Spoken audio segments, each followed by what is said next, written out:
welcome back to Tracing the Sky. So in this video, we're going to continue our series on Ptolemy.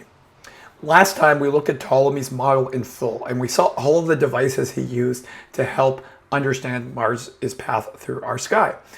And this time, I want to break it down in little steps because I really want you to understand what he's trying to do and how to systematically think about the world geometrically and mathematically. If you watched our series on Aristarchus, you got a glimpse of this, of how you could apply geometric principles to understand the world and solve problems that seem impossible. If you haven't seen that series, I definitely recommend watching it because I think it'll be a nice way to get into what we're about to do. But in this video, we'll break things down so you can understand how to model, how to create different parameters, how to think about parameters in your model. And I think this will open your eyes to a whole new way of looking at the world, how you can use your imagination to think about what's happening and explain things. And there are ways to apply this in other places, not just science. So I hope you'll join me here and we'll break down Ptolemy's model together. Okay, so here we are looking at our Mars model, but I've removed a lot of the devices that Ptolemy used because I want to simplify things for us and just understand what we're looking at. Remember, we're trying to plot Mars through the stars. So you can see that here on day 0, right, when we're looking at this is where Mars is among our star sphere. And there's a lot already packed into this that we can understand. We're imagining that there's a sphere of stars that's rotating around the Earth, right? And what we've done in this simplified model is we've said, okay, what if Mars moves around a circular orbit around the Earth that has a certain radius? Remember, when we looked at Aristarchus in that series, we understood that you could imagine and take geometric shapes that have certain properties. Like a circle has a radius and a circumference, and there's relationships between radius and circumference. And you could imagine those shapes small on a piece of paper that you draw, but you could also expand them to the size of the solar system, and the principles would still apply. So you can imagine a radius of a certain length or distance that creates a circular orbit that Mars can travel around. And in this case, it's the same radius as the stars. So you can imagine that the star sphere has a certain radius, and it's turning, and that Mars follows an orbit that's a certain radius. You could also imagine that they go around at a certain speed. If you were standing on the Earth and you were tracking Mars every day, you could be moving at a certain amount of angles. You'd be turning at a certain speed. How much turning do you do every day, for example? So in this particular model, this simple model, we've got Mars at a certain radius away from Earth. We've got the stars at a certain radius away from Earth. And we have the stars and Mars moving at a certain speed. Let me show you that. If I jump forward a day, you can see that the stars are this yellow circle. They've gone once around plus 1 degree. Well, that just means 361 degrees.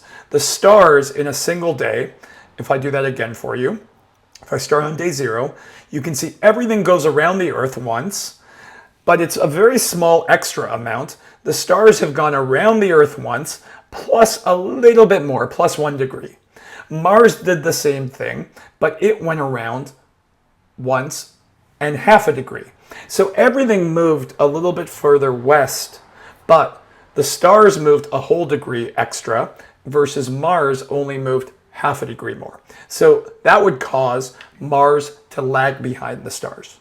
Now, I hope that what you can see is that using this model, if you put parameters in, like how many degrees per day Mars is going around this circle versus how many degrees per day the stars are going around the Earth, what you'll end up with is a new position for Mars each day. Let's jump forward a week, for example.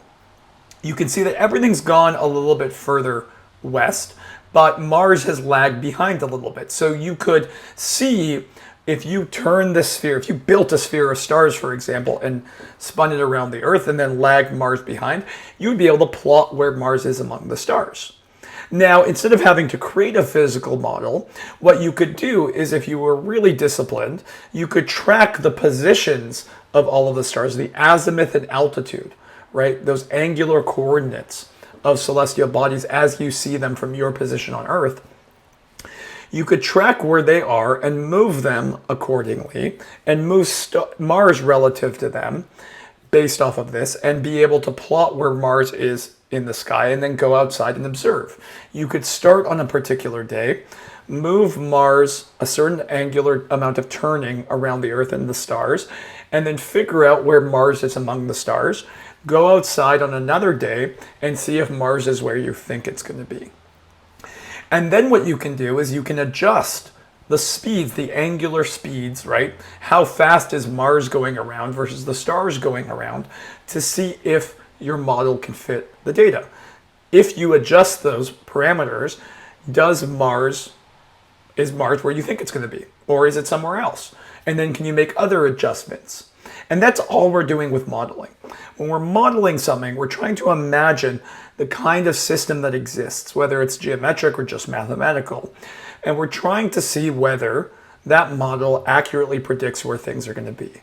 And our models often have different parameters. And all we're meaning when we're talking parameters are the properties of our model that we can change, right? So in this simple model, we can change the radius of our orbit of Mars, the radius of the sphere of stars, and then the speeds that each of them are going. How much angular turning are they doing?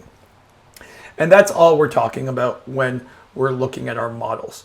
And you can see here how the result of that model will put Mars at a position in the stars as you move forward in time. So that's our very basic modeling, is we're using geometric shapes, imagining how they would appear or apply to these vast distances.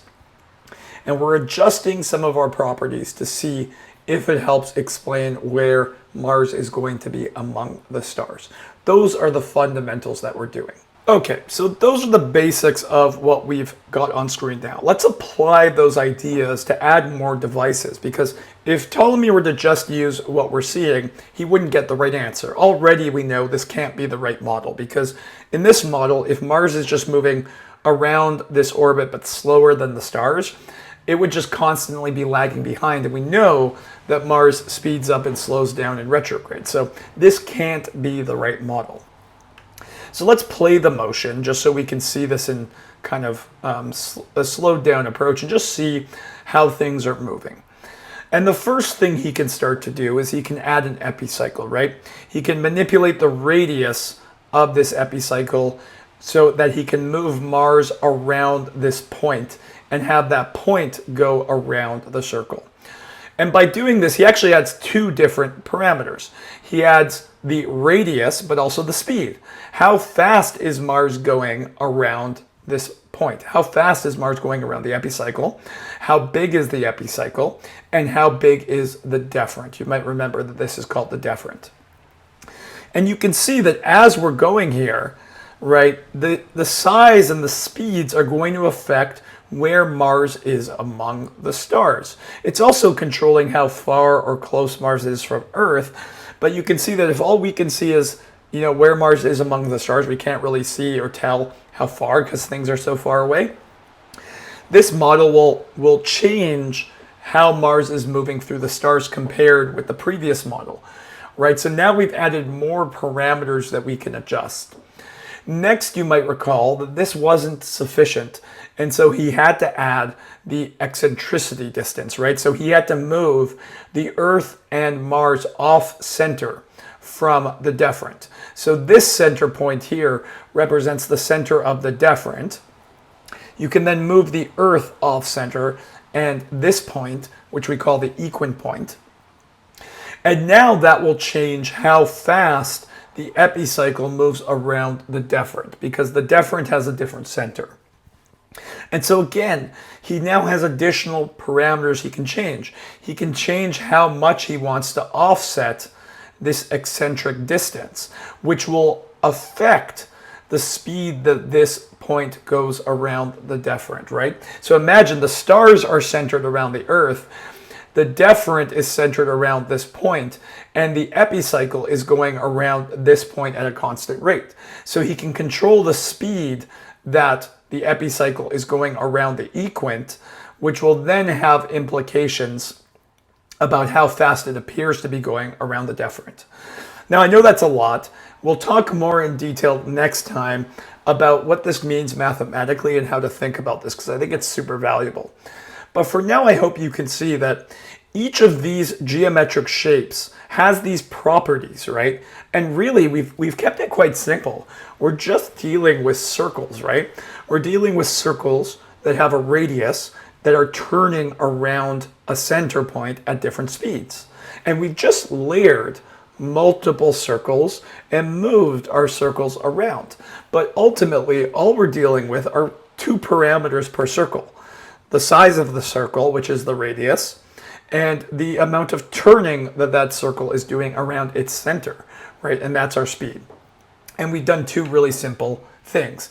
Now, the last thing he can do is, if we're looking at things from the side, is he can also adjust the plane, right? The inclination here.